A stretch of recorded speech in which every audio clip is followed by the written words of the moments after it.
নমস্কার। আজকে আমরা মঙ্গল গ্রহকে নিয়ে আলোচনা করব। তো আমাদের আলোচনাটি আজকে খুব ইন্টারেস্টিং। মঙ্গল সম্পর্কে কিছু অজানা কথা আমরা আজকে জানার চেষ্টা করব। তার সঙ্গে সঙ্গে মঙ্গলের গুণ ও ধর্ম দেখুন আমি লিখেছি। মঙ্গল যদি জন্মছকের মধ্যে ভালো থাকে তাহলে কেমন ফল হয়, মঙ্গল যদি জন্মছকের মধ্যে খারাপ হয়ে যায় বা অশুভ গ্রহের সঙ্গে থেকে পীড়িত হয়ে যায় তাহলে কি কি খারাপ ফল ঘটতে পারে, মঙ্গলের প্রতিকার সম্পর্কে একটা ধারণা আপনাকে দেবো। আমরা জানি মঙ্গলের জন্য প্রবাল ধারণ করে সাধারণভাবে। হুম মঙ্গলের জন্য অনন্ত মূল ধারণ করে সাধারণভাবে, কিন্তু মঙ্গলের জন্য কিছু লাল কিতাবের প্রতিকার রয়েছে যেই প্রতিকারগুলো খুব কুইকলি ভালো কাজ করতে পারে। তো সেই বিষয় নিয়েও কিন্তু আমি আলোচনা করব। মঙ্গল মঙ্গল গ্রহটিকে আমরা সবাই জানি বা কিছুটা হয়তো শুনেছি। মঙ্গল শক্তির কারক গ্রহ, মঙ্গল ঊর্জা শক্তির কারক গ্রহ, মঙ্গলের গতি বিদ্যুতের মতো। মঙ্গল থেকে আমরা ছোট ভাই বোন, ঊর্জা শক্তি, ভূমি, জমি, চেষ্টা, বাদ বিতর্কতা, লড়াই, যে কোনো ধরনের হাতিয়ার, ডিফেন্স ফোর্স বা প্রশাসনিক বিভাগ বিষয়গুলো, এবং মঙ্গল একটি ধ্বংসের কারক গ্রহ।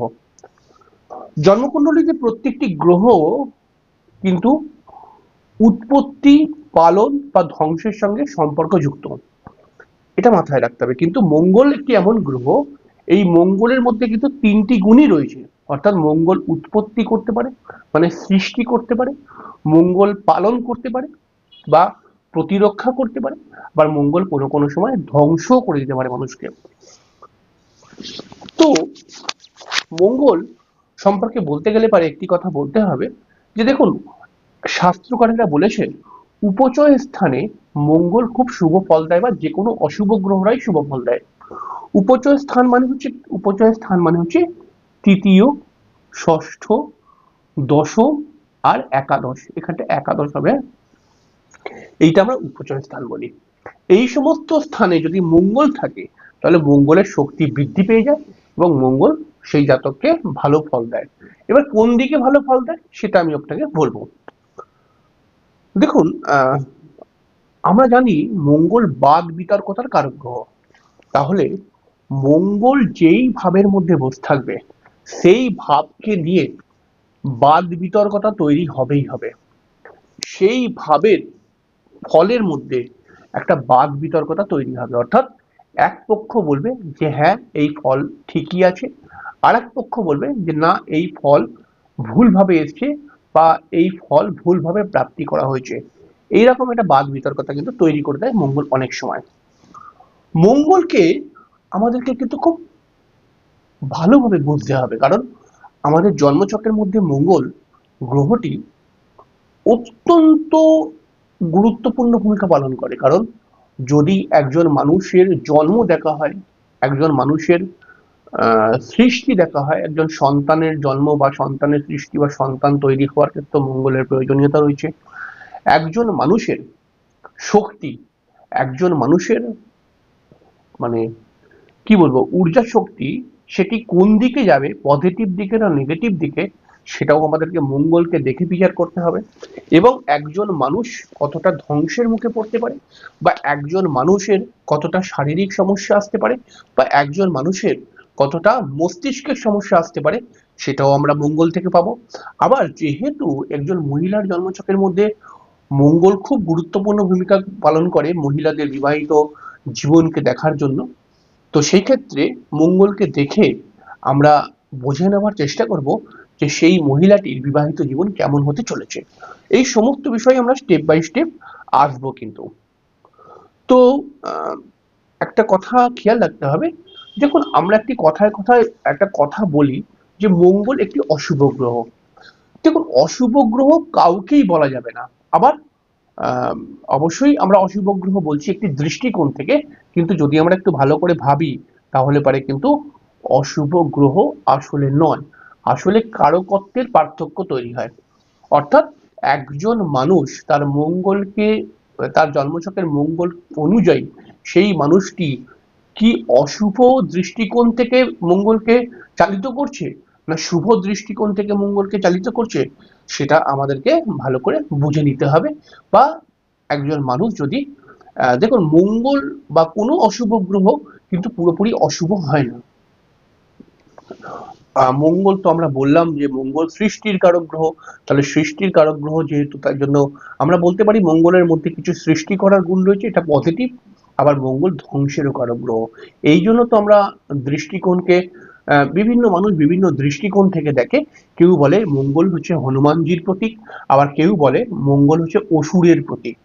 তো এটা বিভিন্ন দৃষ্টিকোণের একটা পার্থক্য।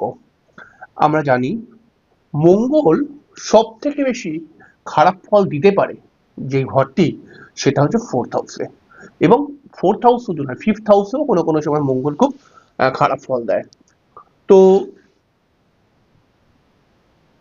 মঙ্গল যদি কখনো ফিফথ হাউসে থাকে এবং এটি যদি কোনো মহিলার জন্মছক হয়, তাহলে পরে একজন মহিলা প্রথম সন্তান হতে সমস্যা করতে পারে, বা প্রথম সন্তান হয়ে তার মৃত্যু হয়ে যেতে পারে, বা প্রথম সন্তানের কোনো হঠাৎ শারীরিক সমস্যা হয়ে যেতে পারে, বা প্রথম সন্তান থেকে সন্তানের সঙ্গে তার সেই মহিলার সম্পর্ক বিচ্ছেদ হয়ে যেতে পারে কোনো কারণে।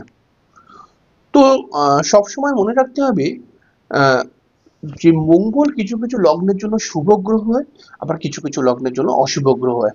কিন্তু মঙ্গল আপনার লগ্নের জন্য শুভ গ্রহই হোক আর অশুভ গ্রহই হোক না কেন, মঙ্গলের যে নিজস্ব ধর্ম, এই ধর্ম কিন্তু কখনো চেঞ্জ করে না।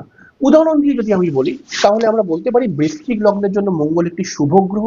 কিন্তু যদি দেখা যায় বৃশ্চিক লগ্নের মধ্যে মঙ্গল রয়েছে, তাহলেও কিন্তু সেই মানুষটির মাথা গরমের প্রবণতা তৈরি করতে পারে, সেই মানুষটার মধ্যে সাহস দিতে পারে, সেই মানুষটার মধ্যে কিন্তু কিছু করে দেখাবার প্রতিভা, বা কিছু করে দেখাবার প্রতিভা বলবো না, শক্তি দিতে পারে, এবং সেই মানুষটার মানসিক জোর বৃদ্ধি করতে পারে, বা সেই মানুষটা অনেক লড়াই করে নিজেকে প্রতিষ্ঠিত করতে পারে।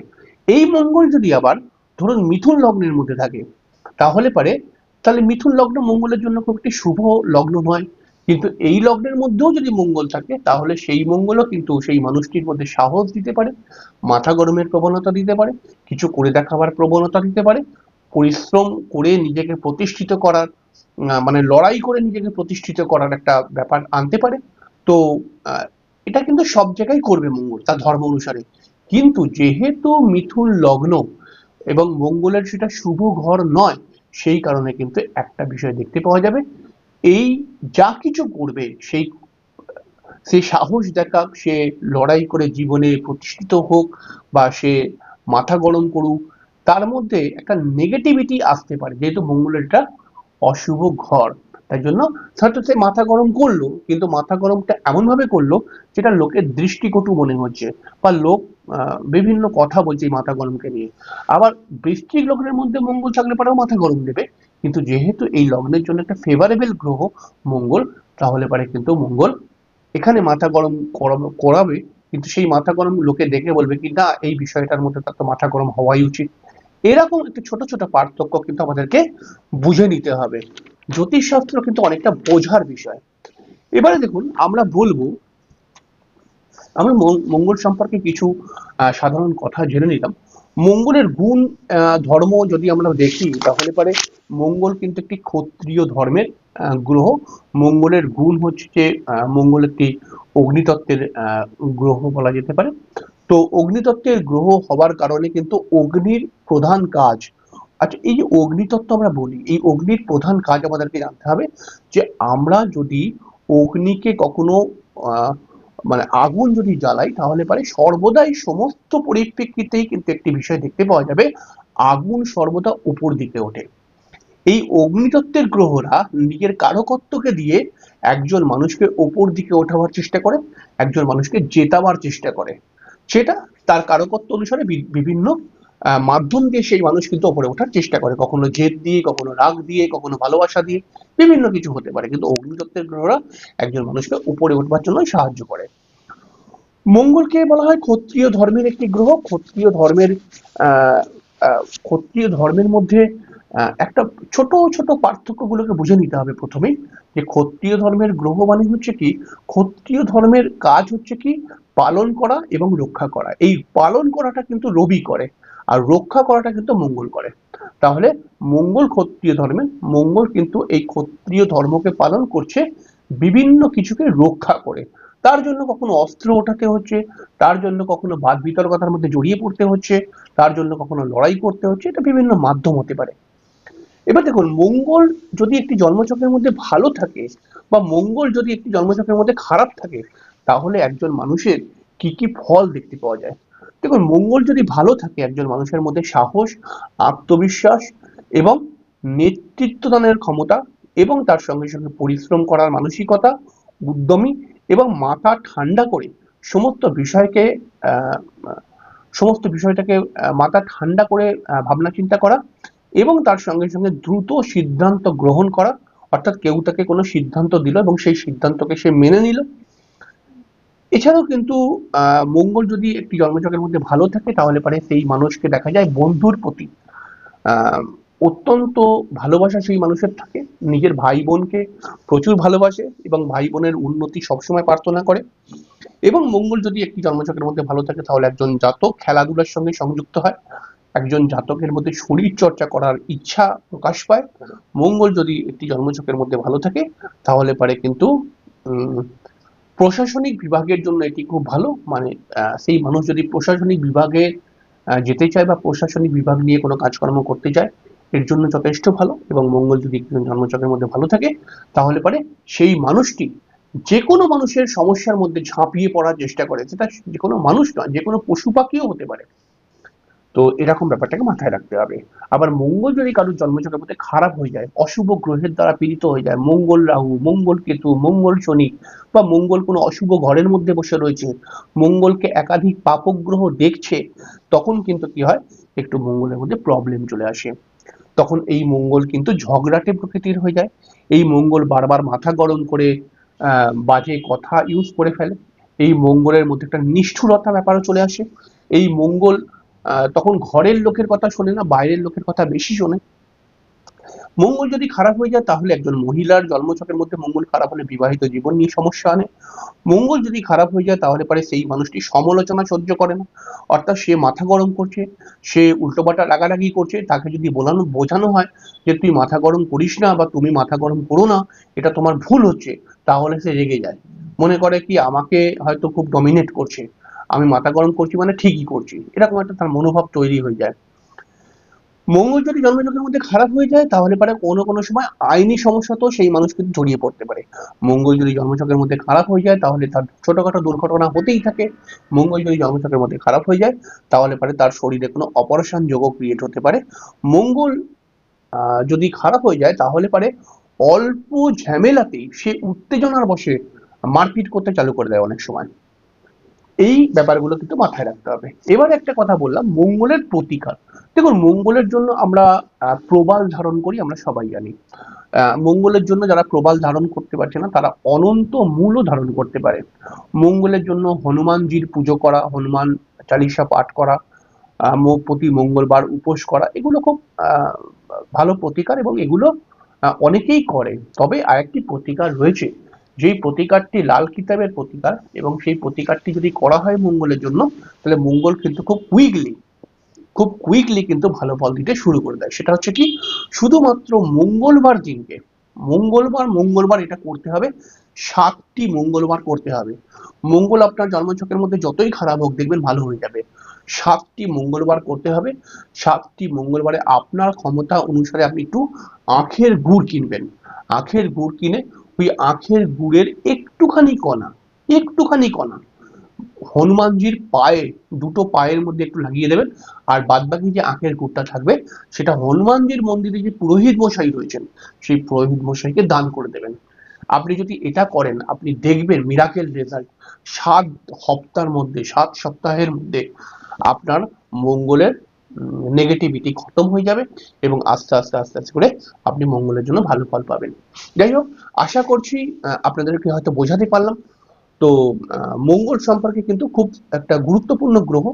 তো পরের দিনকে আমরা মঙ্গলকে নিয়ে আরো কিছু আলোচনা করব, মঙ্গলের দৃষ্টি, মঙ্গলের মিত্র গ্রহ, শত্রু গ্রহ, মঙ্গল কোন ভাবে থাকলে কি কি ফল দেয়, এই সমস্ত বিষয় নিয়ে আলোচনা করব। অবশ্যই মঙ্গল গ্রহটা কিন্তু খুব একটি গুরুত্বপূর্ণ গ্রহ। এই গ্রহটাকে বুঝতে হবে এবং আমরা বোঝার জন্য আরো অনেক ভিডিও করব মঙ্গল গ্রহকে নিয়ে। পরপর স্টেপ বাই স্টেপ আপনারা দেখতে থাকুন। জ্যোতিষের বিভিন্ন অনুষ্ঠান কিন্তু প্রত্যেক দিন চলে আসবে। তো আজকে শেষ করলাম, পরের দিন দেখা হয়ে যাবে। নমস্কার।